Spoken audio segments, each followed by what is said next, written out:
nga naman mula sa kasulatan. Ito po ay ikatlong bahagi noong pong titulo na hindi po kami kabilang sa Ophirian Heritage Conservatory. Ano po? At para po doon sa kaalaman ng patuloy na nagtatanong, ito po yung ikatlong bahagi. Ano po? Yung pong kanilang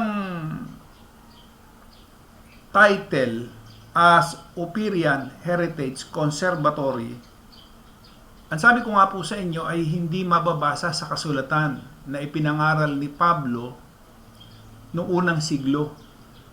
Walang aral si Pablo noong unang siglo na Ophirian Heritage Conservatory. At noon pong ito ay sinagot ko, marami pong mga, hindi ko alam kung mga miyembro ng Ophirian ang nag-dislikes nag-dislike doon sa aking ginawang video. Siguro, hindi ko alam kung anong ibig nila ipatanaw sa akin.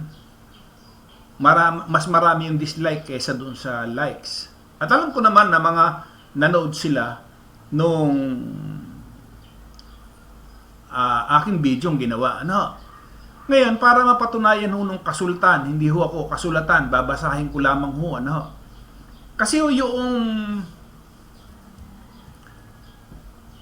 yung pong ipinangaral ni Pablo noong unang siglo ay The Assembly of YAHAWAH. Ito po, tingnan nyo po itong sa 2028 ng gawa. Itong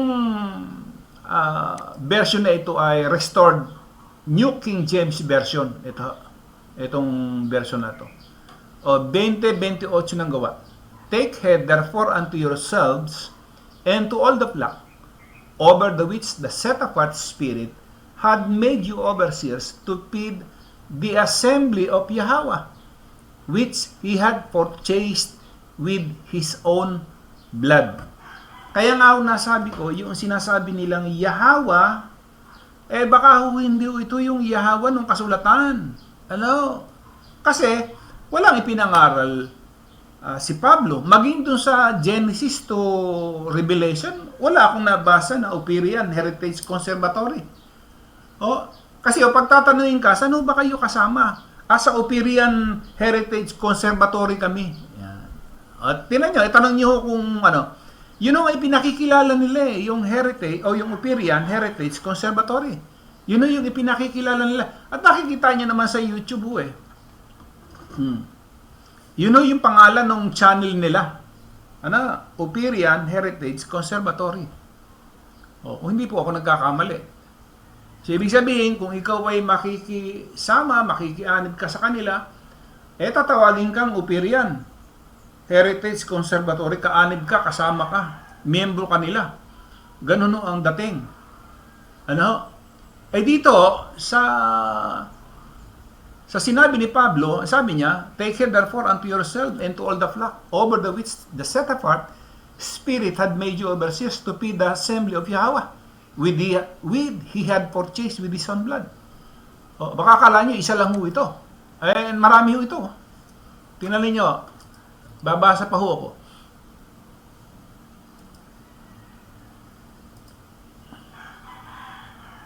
Ito, sa 1 Corinthians.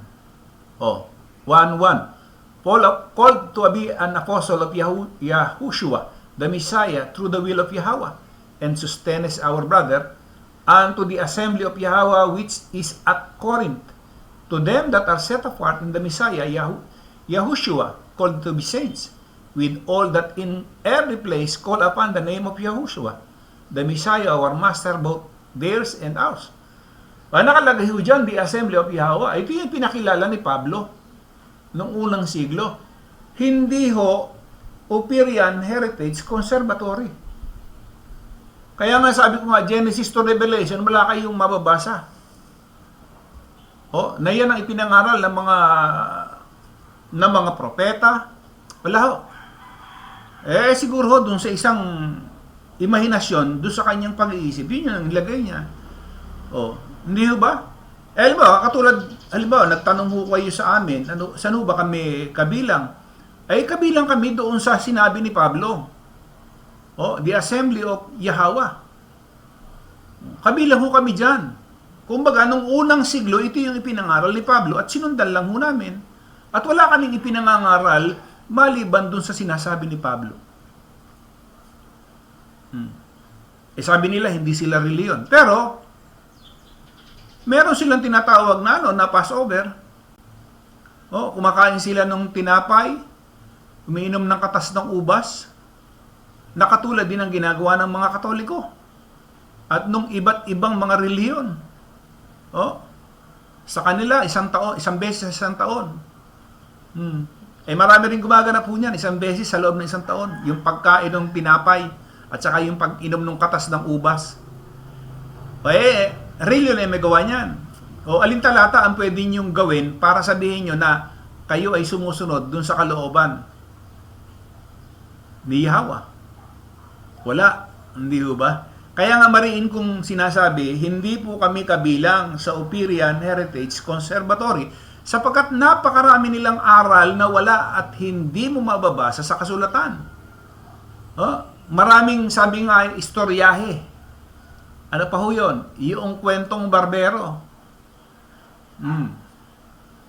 Alam kong maraming nanonood dito na mga kabilang sa Ophirian Heritage Conservatory. Inaabangan nila itong aking ginagawang video hinggil sa kanila.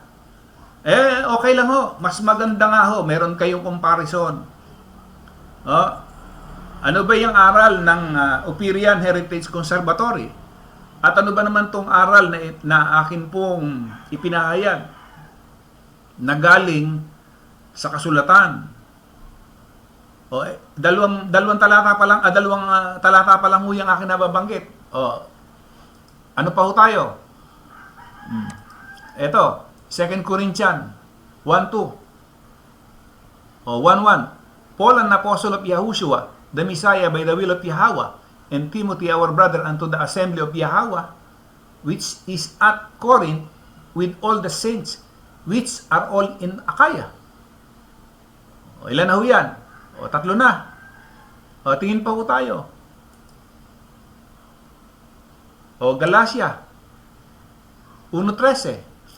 For ye have heard of my conversation in time past in the Jewish religion, how that beyond measure I persecuted the assembly of Yahawah and wasted it.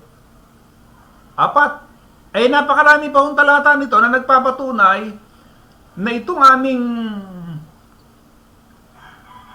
ginagawa regarding po dito sa pangalan, the Assembly of Yahawah. Hindi Ophirian Heritage Conservatory. Huwag po ninyo kaming pagkamalan na isa sapagkat doon lamang sa pangalang Yahawah, maaari hong sinasabi nila na, kaya sabi ko, bakit ang dami nagtatanong sa akin na kayo ba ay kabilang doon sa Ophirian Heritage Conservatory? Ang dami nagtatanong Kaya nga ho ito, nililiwanag ko, pangatlong bahagi na ho ito, na hindi kami kabilang sa Ophirian Heritage Conservatory sapagkat yun ang ipinangangaral nila ay hindi ho natin mababasa sa kasulatan. Yun lamang pundasyon nila, wala na sa kasulatan bigay niyo ako ng isang talata lamang na ipinangaral ni Pablo, yung Ophirian Heritage Conservatory. Isang talata lang, yun ang hamon ko. Ganon din sa mga reliyon.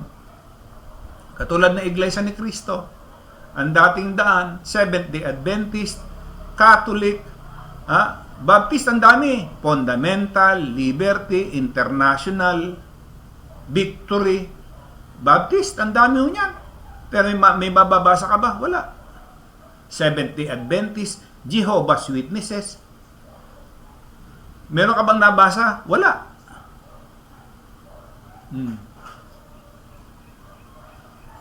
Yung kay Kibule, wala rin.